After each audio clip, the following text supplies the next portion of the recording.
cada irmão em Cristo Jesus que veio aqui esta noite. Atos capítulo 4, prometo não demorar, quero ser bem sucinto.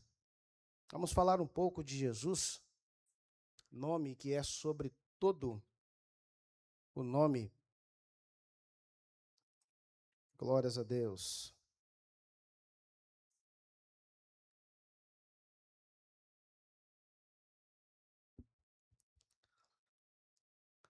Atos dos Apóstolos, capítulo 4, versículo. Amém. Vai. Esse é pentecostal, irmão. Esse aí é pentecostal. Já começa de infância, né, meu amigo? Hã? É, isso aí. Vamos dar glória. Versículo 19 diz assim: Pedro e João, porém, lhes disseram: julgai se é justo diante de Deus ouvir antes a vós do que a Deus, porque não podemos deixar de falar do que temos visto e ouvido.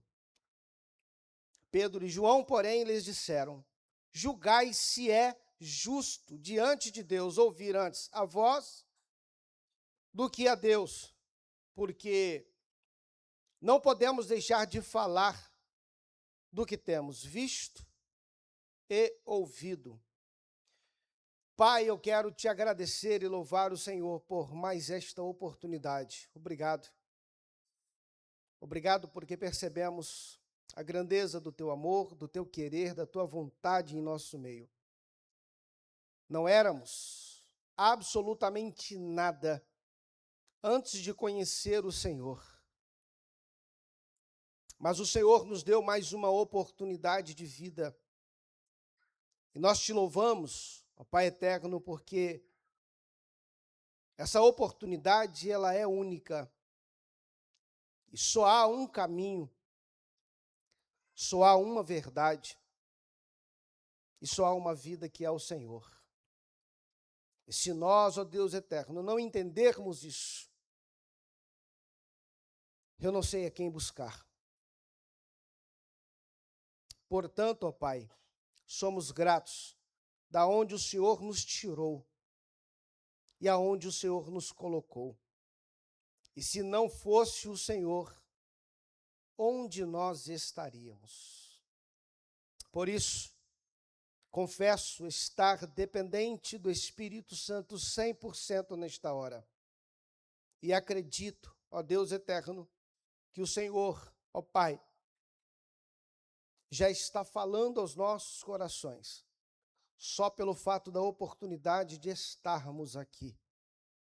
Poderíamos estar em qualquer outro ambiente, mas o ambiente dessa noite, ele é propício, porque nós não, ó Pai eterno, estamos buscando aquilo que o mundo oferece, mas tudo que o Senhor tem nos ofertado, que é a Tua palavra, que é a Tua presença, que é o Senhor. Muito obrigado por tudo, em nome de Jesus. A igreja pode dizer amém? Amados, todos que estamos aqui, em algum momento da nossa vida, paramos para fazer algumas perguntas. E essas perguntas, muitas das vezes, queremos tirar opiniões, ou até mesmo entronizar isso apenas dentro de nós. E quando nós começamos a entender as perguntas que começam a ser lançadas, nós entendemos que para tudo que nós fazemos, tem que haver um motivo. Nada nessa vida do que fazemos é sem um motivo. Olhando para esse lado, nós vamos perceber que nós vamos encontrar diversas possibilidades de achar motivos, pretextos, desculpas, viver dentro de uma mentira ou dentro de uma verdade.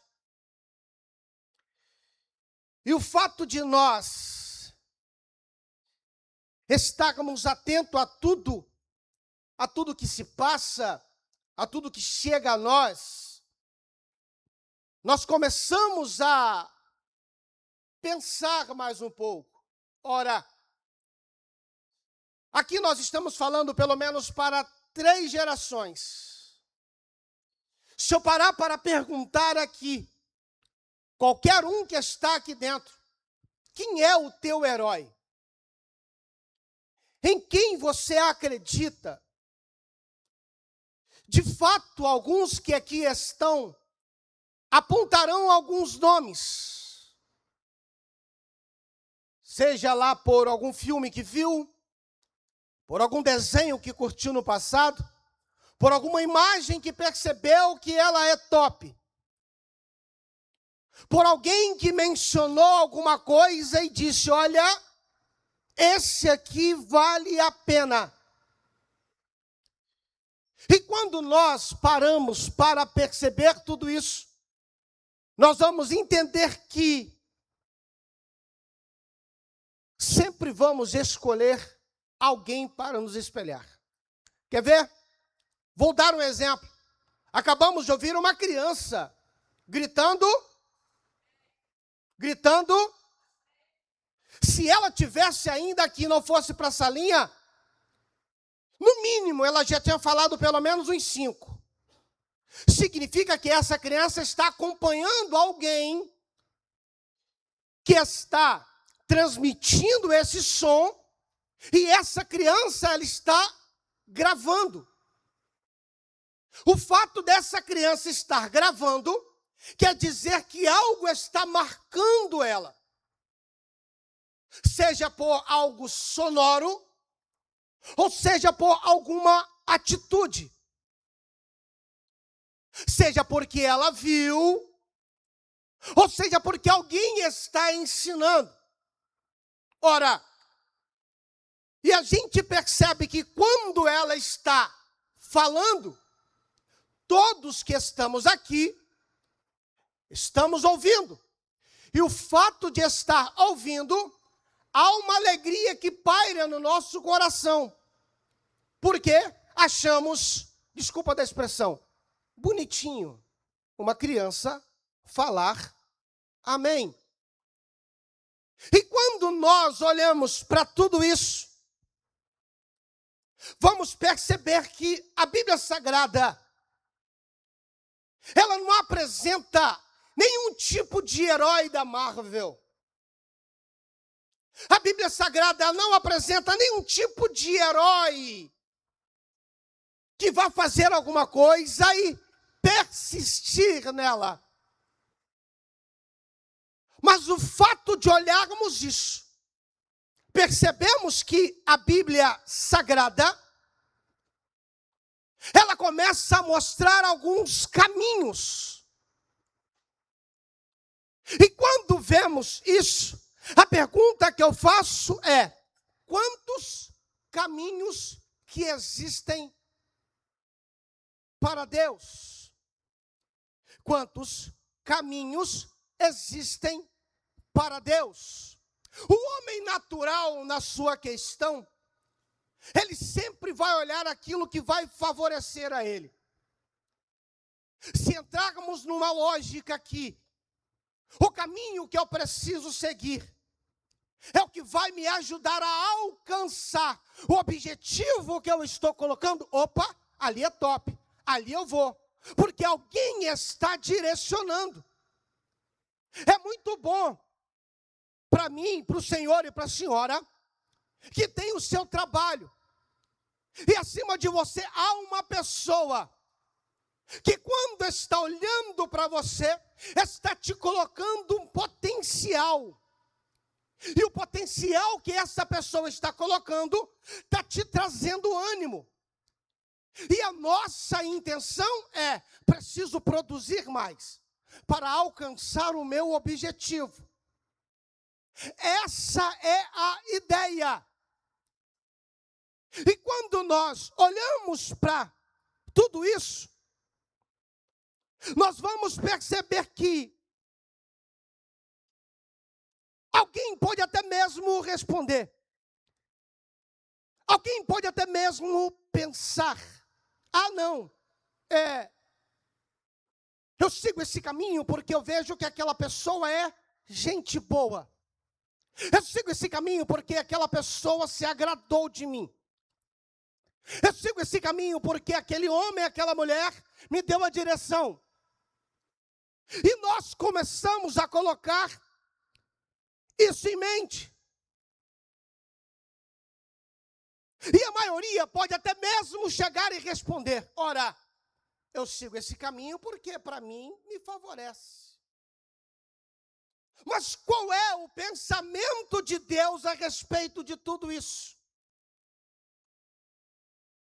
Porque se eu consigo seguir um caminho pelo menos, que está sendo direcionado por alguém, e esse caminho está me apontando para um objetivo legal, top.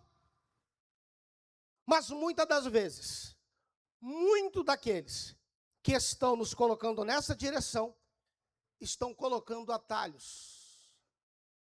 E quando nós começamos a seguir atalhos, existem alguns perigos, problemas, dificuldades, facilidades, caminhos que não era para estar. Observa, começou bem, no meio do caminho, pegou um atalho, daqui a pouco está com pensamento diferente, olhar diferente, ouvindo diferente, falando diferente, agindo diferente.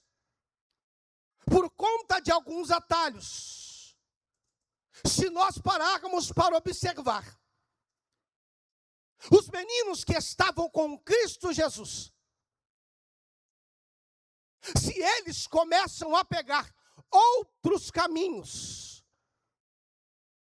se eles começam a ir por outros atalhos, evidenciar outras questões, nós vamos perceber que esses meninos vão sair da rota que Jesus traçou para eles. A rota que Jesus traça para eles, ao ver na mente ou na questão de alguns, pode olhar e dizer: não, eu não quero passar por isso aí, me fere, me dói, me machuca. Não, eu não preciso ir por isso daí. Não, eu consigo chegar no mesmo lugar, porém se eu conseguir pegar esse atalho aqui. Não, eu não posso ir, porque se eu for, não, eu preciso continuar da forma que eu estou, porque da maneira em que eu estou é mais cabível. O pensamento até para você pode ser certo, mas e para Deus? Jesus aqui ensina os meninos ao fato em que, quando nós paramos para observar, antes da sua ascensão, antes dele subir, Atos 1, verso 8, ele diz: mas recebereis poder quando o Espírito Santo descer sobre vós, e sereis a minha testemunha, tanto em Jerusalém como em toda a Judeia, Samaria, até os confins da terra. Observe que, no verso 8, o próprio Jesus Cristo, antes de ir, ele instruiu: olha, vou dar uma rota para vocês, permaneçam, fiquem, não saiam. Jesus está dizendo isso aqui para ele: olha, vocês vão ouvir algumas propostas. Olha, vocês vão encontrar pessoas que vão tentar levar vocês por outro caminho. Olha, vocês vão achar algumas pessoas que vão oferecer algumas oportunidades. Mas eu preciso ser bem claro para vocês: se vocês permanecer, se vocês ainda persistirem em Jerusalém, na Judeia e Samaria, e serem aqui a minha testemunha. Eu tenho algo para revelar para vocês. Ele ainda não encheu, mas daqui a pouco vai ter um poder que vocês vão receber através do Espírito Santo. E quando vocês receberem esse poder, vocês vão entender o que eu estou falando. Hoje vocês não podem entender, mas apenas permaneça na posição que eu estou te pedindo para ficar. Apenas permaneça no ambiente em que eu pedi você para ficar. Apenas permaneça acreditando em tudo que vocês viram ainda ser feito por mim. Apenas permaneça em tudo aquilo que vocês ouviram quando eu falei: ah, Senhor, eu bem sei de tudo que o Senhor fez, mas o que é que eu preciso ainda ver a mais? Eu não sei o que você precisa, mas Jesus está dizendo: se vós permanecer, se você ficar, se você olhar o ambiente, ainda que o mundo te ofereça, eu tenho a mesa preparada, eu tenho algo melhor, as coisas para mim são melhores. Jesus está dizendo: permaneça no ambiente que eu te dei uma direção, permaneça no lugar aonde você está, não saia. Pastor, eu estou perto de sair, estou perto de parar, estou perto de abandonar. A palavra de Jesus para a sua vida é: permaneça no ambiente, fica no ambiente, esteja no ambiente, até o momento em que você for cheio, pastor. Eu queria pregar, mas daqui a pouco o Espírito vai te encher. Pastor, eu preciso e queria cantar. Espere, daqui a pouco o Espírito vai te tomar. Você não pode pregar aqui, mas ao sair por aquela porta, alguém vai olhar e dizer: olha, ele está cheio, ela está cheia, e eu percebo que Jesus está nele. Se você acredita, levanta a sua mão e glorifica esse Deus poderoso. Ser cheio. Amados, o fato em que Pedro está dizendo para essas pessoas, dizendo para esses homens, é tudo por conta de algo que eles realizaram. É tudo por conta de uma questão que eles colocaram: não vou me contaminar com essas coisas, não vou escolher essas coisas. Se acompanharmos o capítulo 1, a gente vai perceber que os meninos, após a ascensão, não voltaram para casa, voltaram para o ambiente onde eles costumavam se reunir, cenáculo. O cenáculo, para mim e para a sua vida, ele precisa trazer coragem. O cenáculo, para mim e para a sua vida, ele precisa trazer apoio. O cenáculo ainda para a minha vida e para a sua vida precisa trazer e colocar em nós companheirismo. Eu entendo que esses meninos estão voltando e dizendo: olha, a obra só está começando, prepare. Olha, a jornada vai ser longa, mas eu sei, se nós continuarmos focados, se nós continuarmos atentos, se nós continuarmos na visão em que Cristo pediu, nós vamos avançar, nós não vamos recuar. Ainda que alguém se levante e afirma: vamos parar, não vai nada. Ainda que Satanás queira se levantar e dizer: vamos paralisar, não vai nada. Ainda que o inimigo de nossas almas afirmem que vão fazer alguma coisa, não vai. Porque nós tivemos uma atitude: voltar para o cenáculo, orar ao Senhor juntos com uma só voz, receber poder do Espírito para continuar a jornada. Então não é como nós queremos, é uma orientação. Essa orientação que os meninos têm, eles automaticamente assumem. Poderiam ir para qualquer outro ambiente, poderiam voltar para suas casas, poderiam ir para a casa de alguém, mas não. Mas no cenáculo era o ambiente em que eles recebiam a resposta que estavam querendo. O cenáculo era o ambiente onde eles tinham prazer de estar. Hoje, para nós, é a casa do Senhor. Irmãos, se todos que estamos aqui não entendermos a importância que é para nós estarmos aqui, se todos nós que estamos aqui não entendermos que o fato de estarmos aqui é porque uma segunda-feira, uma terça-feira, uma quarta-feira, uma quinta-feira, uma sexta-feira, um sábado até o próximo domingo, muita coisa pode acontecer. A minha pergunta é: como você vai se fortalecer? Sozinho? Não vai. Porque quando eu estou nesse ambiente, eu vejo que a dificuldade do meu amigo, ela passa a ser minha. Porque eu estou orando com ele. Porque eu estou junto com ele. Quando eu estou nesse ambiente, eu percebo que a dificuldade ainda de alguém está dizendo para mim: ajuda, porque se você ajudar, grandes coisas podem acontecer. Eu ainda percebo quando eu estou no cenáculo, alguém está dizendo: eu estou aqui fraco, eu estou aqui cansado, eu estou aqui vivendo batalhas, vivendo lutas, mas hoje eu vim aqui para ouvir um louvor, para ouvir uma palavra, mas principalmente para reunir com os meus irmãos e cantar a Ele toda a glória, toda a honra e todo o louvor. O fato de nós estarmos no cenáculo, há um motivo para isso. A minha pergunta é: qual é o teu motivo de estar aqui hoje? Pastor, eu vim porque eu comprei roupa nova. Errado. Pastor, eu vim porque eu quero cantar melhor do que a irmã. Errado. Pastor, eu vim porque eu queria pregar. Errado. O fato de nós estarmos aqui é porque eu preciso entender a minha dependência de estar na casa do Pai. Eu não vou na casa do Pai para que eu ainda apresente algum tipo de inveja, porfia, lascívia, injúria.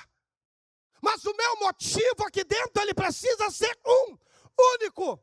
Se nós não vamos alcançar o nosso objetivo. O seu objetivo para essa semana já está traçado. Alguém já passou por aquelas portas pensando: amanhã chegarei na empresa, terei que resolver problema X, problema Y, até mesmo o W. Mas e hoje? Por qual motivo maior que entramos por aquela porta? Qual o caminho que traçamos para chegar até aqui?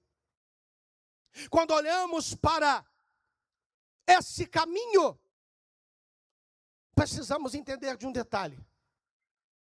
Ainda que o mundo nos ofereça tudo para agirmos de bom grado lá fora, há uma pergunta que não se cala. Tudo que ainda você acha que pode estar satisfeito. Ei, para. Nada disso vai te salvar. Nada disso vai te dar uma alegria constante, uma felicidade momentânea. Nada disso vai poder fazer que a sua vida gerar algo. Por quê? Só Jesus é quem pode fazer isso. O motivo, eu falo novamente, o porquê que estamos aqui. Eu vim porque eu gosto do cantor. Eu vim porque eu gosto do pregador. Eu vim porque eu preciso mostrar para eles que eu consegui. Ei, para. Nada disso vai adiantar. Porque eu não posso fazer nada por você. O teu irmão não pode fazer nada por você. Ninguém pode fazer nada por mim, a não ser se nós unirmos a nossa voz, olhar um para o outro e dizer: tu vai romper essa barreira, tu vai conseguir passar por essa dificuldade, a tua família vai ser restaurada, o teu filho vai entrar por essas portas, a enfermidade não vai alcançar a tua casa, Deus entrará ainda com a ação desta causa, porque só Jesus pode fazer, só Jesus pode fazer, irmãos. Não é por mim. Até mesmo que eu possa tentar, mas eu não vou conseguir. Pedro e João estão presos, porque foram fazer duas coisas. Primeiro, pregar a palavra. Segundo, liberar a palavra em cima de alguém que estava enfermo. A minha pergunta é: alguém aqui já foi preso porque estava pregando? Eu acredito que não. Alguém aqui já foi preso porque liberou ainda o nome de Jesus sobre aquela pessoa e foi curada? Eu acredito que não. E quando nós entendemos tudo isso, precisamos ter um pensamento. O paciente, ele só procura o médico quando ele sente algo que está incomodando, dores. E dentro desse tempo a gente vai perceber que o médico só vai conseguir trabalhar com o paciente quando ele começar a fazer exames. Até ele conseguir trabalhar naquele indivíduo, ele vai apenas ter suposições. Mas depois que ele consegue descobrir o diagnóstico, que ele tem a imagem na mão, que ele sabe da dificuldade daquele homem, daquela mulher, que ele entende o que ela está passando, ainda é algo que ele precisa de uma equipe, de um grupo de pessoas para discutir com alguém e dizer: olha, precisamos trabalhar em cima desse paciente. Talvez por uma cirurgia. Aí eu entendo que eles precisam da matéria para agir, para tentar salvar, curar uma pessoa. Mas só que quando eu percebo e olho para Jesus, não, quando eu percebo e começo a entender o que Cristo está fazendo, Ele não precisa de nenhuma tecnologia para começar a olhar dentro de mim, dentro de você. Ainda através do Espírito Santo, Ele examina todo o nosso ser, sabe de toda a nossa dor, sabe daquilo que estamos precisando, sabe daquilo que estamos necessitando. Aí nós temos uma possibilidade apenas: eu não vou atrás do homem, eu não vou buscar ainda subterfúgios terrenos, mas eu vou atrás daquele que pode resolver todo o problema. O nome dele é Jesus de Nazaré. Mesmo que você ainda vá, acredite e aponte, porém Jesus está dizendo: olha, se você permanecer, se você continuar, eu tenho uma direção para você, e com essa direção eu vou te encher de tanto poder, que você, além de estar curado, então será aquele que pode curar pessoas que estão passando por problemas. Jesus de Nazaré é o único que pode, é o único que faz, é o único que opera. Sabe o mais interessante dentro desse texto? É que os dois meninos, eles não se apavoram. Eles saem do cenáculo, eles estão orando, daqui a pouco serão cheios. O Espírito invade o ambiente, toma toda a casa. Quando eles saem dali, eles começam a pregar. Leva 3.000 almas. Pregam. Eles saem dali e vão em direção à casa de oração, à casa de Deus. O ambiente. E quando eles estão no caminho, eu não sei se você parou para perceber, mas o caminho em que eles estão indo, o inimigo poderia pegar a Pedro e encher ele de soberba. Tá bem, cara. Uma mensagem, agora tu é top. Além de pegar uma mensagem copiada, de cara quase 3.000 almas. Olha, vou te apresentar um caminho novo, aonde você vai ganhar para isso. E muito. Vou te apresentar um caminho novo, onde você vai fazer uma diferença gigantesca. Irmão, o inimigo, ele é astuto. Se a soberba altivez invade o coração de Pedro e João, a ideia era essa: vamos mudar a mensagem. Não vamos falar de Cristo, não vamos falar da cura, não vamos falar ainda daquilo que Ele nos ensinou. Vamos falar daquilo que agrada a massa. Coisa boa é, irmãos, estar ainda com o microfone na mão e começar a falar que você será, que você terá. Eu vou encher o teu ego. A tua alma pode estar saciada, mas percebeu que quando você sai daqui, está indo para casa, o teu espírito continua ainda na mesma situação? É porque nós não conseguimos dissolver, está certo a expressão? Diluir aquilo que está sendo entregue. O grande perigo é: eu acredito naquilo que o homem está me falando, eu sei que é Deus quem está falando comigo. Pedro aqui podia falar qualquer outra questão, mas a sua primeira mensagem é Jesus. A sua segunda mensagem é Jesus. Ainda na prisão, a mensagem de Pedro é Jesus. Pedro não precisou comprar ninguém para isso. Ele só apresentou Jesus. Ei, quer uma ideia? Quer uma dica legal? Chega no teu bairro e apresenta Jesus ali para os teus vizinhos. Chega na tua empresa, chega na tua faculdade, chega no teu trabalho, chega no ambiente aonde você está e apresenta Jesus para aquela pessoa. Mas pastor, eu sei que as pessoas não aderem muito a esse tipo de mensagem. Não tem problema, enquanto a palavra me deu direcionamento, que ele é o verbo que está no meio de nós, eu não quero nem saber, mas Jesus vai continuar operando, Jesus vai continuar fazendo, porque nós vamos continuar falando de Cristo. Pastor, essa mensagem não traz porque aonde nós esquecemos de apresentar Jesus no meio da mensagem, aonde nós paramos no meio da caminhada, aonde nós paramos no meio da jornada. Se nós entendermos mais um pouco, vamos ver que ainda a Bíblia diz 3 coisas sobre nós. Quais são? Que somos culpados, que somos mortos e que somos perdidos. Somos culpados, mortos e perdidos, porque paramos de falar de Jesus. Pastor, não traz ênfase na empresa, é porque você parou de falar.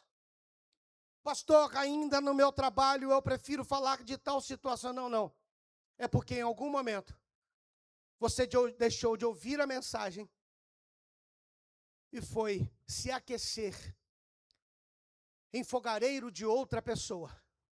E alguém está te perguntando: tu andas como ele? Tu falas como ele? Enquanto nós não entendermos que a mensagem, ela precisa continuar sendo Jesus Cristo, nós não vamos conseguir vencer. A tua casa, ela precisa continuar a mesma mensagem do primeiro amor, Jesus de Nazaré. Eu vou repetir isso aqui até você entender.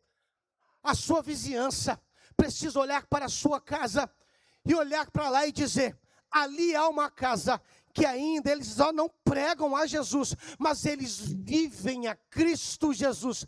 Eu preciso continuar dizendo isso aqui: a sua empresa só vai mudar as coisas quando você começar a colocar Jesus lá dentro dela. Eu preciso te falar mais um detalhe: o teu casamento só vai mudar quando Jesus resolver ainda estar nele. As coisas da tua vida só vão mudar quando você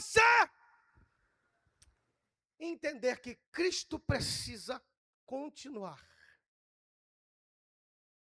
Mas e você vai querer deixar? Mas e você vai querer continuar? Ou você vai deixar ser levado por algumas questões? Que questões são essas? Se Caifás, Alexandre e todos quantos estavam ali, empenhados em deixar eles presos, chega com uma oferta. Muda a mensagem. Muda a mensagem. Ou será que ninguém chegou para você e já te fez essa pergunta? Vai mudar a mensagem? Aqui não prega. Aqui não louva. Você vai aceitar a proposta Ou vai continuar pregando? Mas pastor, eu preciso continuar no meu trabalho, ok. Mas se você daqui a pouco perder, você não vai ter que continuar falando de Cristo Jesus? Pastor, na minha faculdade não pode mais. Mas se você deixar os seus estudos, como será a sua mensagem? Como será a nossa mensagem? Eu começo a imaginar algumas questões. Pensem comigo. Uma pessoa que está no meio do mar, tem toda a possibilidade de ser um grande nadador. As suas pernas vão ficar dormentes. Talvez ali no barco tenha um instrutor que ele tem que pular para tentar tirar aquela pessoa de lá de dentro. Mas aquela pessoa então agarra ele e começa a afundar. A possibilidade de morte são os dois. Mas pare para imaginar.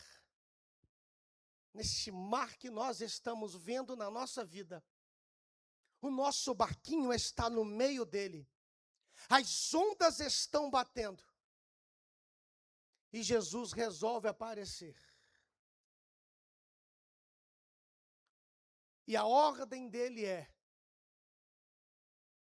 parar tudo, te dar a mão e você voltar para o barco. A mensagem que Pedro estava dizendo era exatamente essa. Cristo Jesus, o único, morreu por nós e ressuscitou o terceiro dia e nos deu mais uma oportunidade de vida nova. Ei, a morte, ela pode até pensar antes de Cristo, depois, me dá a chave.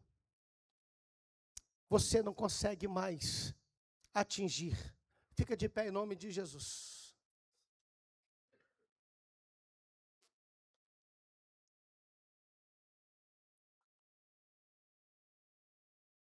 Nenhum outro nome serve.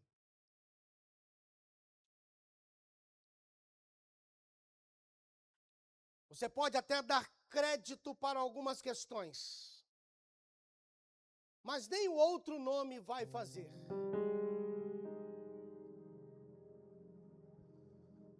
Você pode acreditar em outras questões, mas não há um nome maior.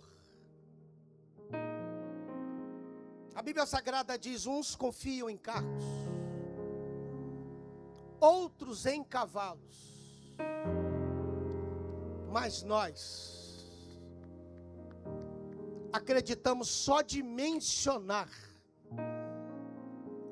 o nome daquele que é, o nome daquele que pode, o nome daquele que opera, o nome daquele que realiza, o nome daquele que faz, o nome daquele que pode entrar aonde nós não vamos conseguir entrar, o nome daquele que realiza todas as coisas. Só Ele é quem pode fazer tudo isso. Ei, eu não sei em quem que você está acreditando, eu não sei em quem você está confiando, eu não sei em quem que você ainda está tentando, mas só há uma resposta para tudo isso. Ô mídia, você pode me ajudar? Filipenses capítulo 2, verso 3. Filipenses 2, verso 3. Filipenses 2, verso 3. Nada façais por contenda ou por vanglória, mas por humildade, cada um considere os outros superiores a si mesmo. Vai.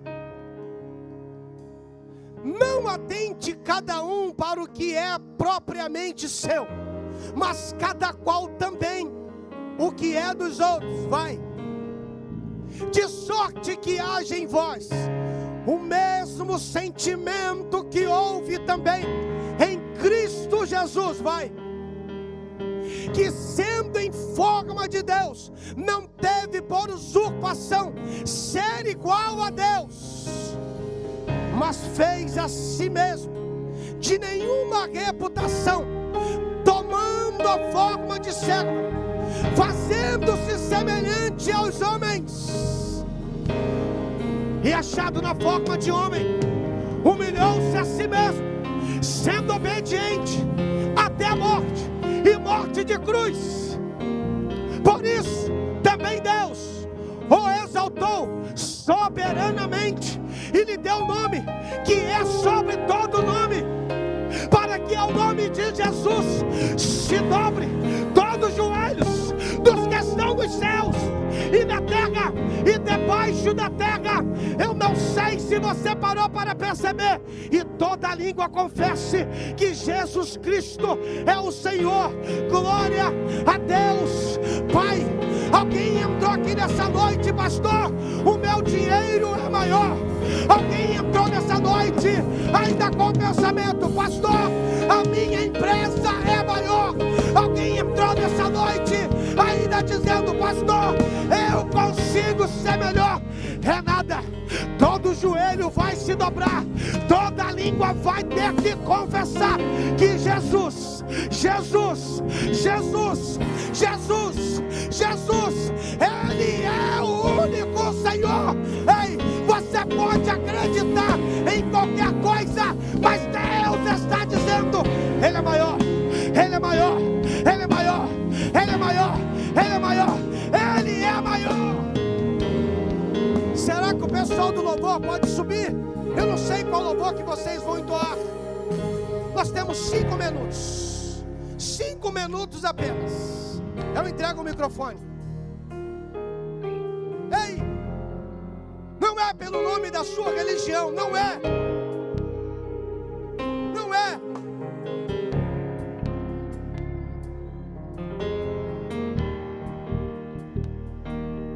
Homens que foram grandes no nosso meio. Maomé está morto. Homens que foram grandes no nosso meio. Allan Kardec está morto. Pedro está morto. Maria está morta. João está morto. Felipe. Homens que fizeram toda a diferença, mas estão. Mas só há um. Ainda olhando para mim e para você. Quando ele percebeu que não suportaríamos tal pressão, resolveu descer, se fazer de homem, olhar para cada um de nós. Eu preciso me entregar na cruz, porque no ano de 2026 terá um povo lá na ADVEC em Itaperuna dispostos a dizer